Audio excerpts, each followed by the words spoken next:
நீங்க பண்ற ஒவ்வொரு விஷயத்தையும் ஒருத்தர் கவனிச்சுட்டே இருக்காங்கன்னு உங்களுக்கு தெரியுமா? யாருன்னு யோசிக்கிறீங்களா? நீங்க தான். ஆமா.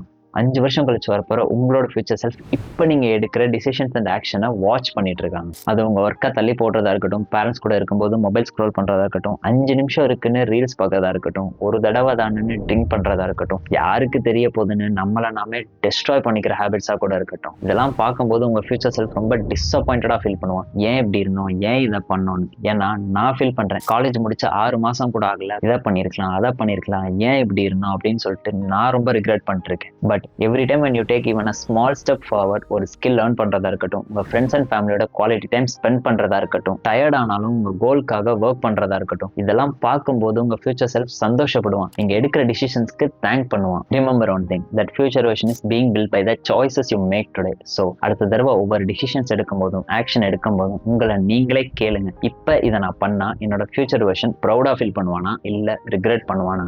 Because one day you will meet that version of yourself. இந்த வீடியோ லைக் பண்ணிட்டு என்ன ஃபாலோ பண்ணிக்கோங்க. கண்டிப்பா ரிக்ரெட் பண்ண மாட்டீங்க.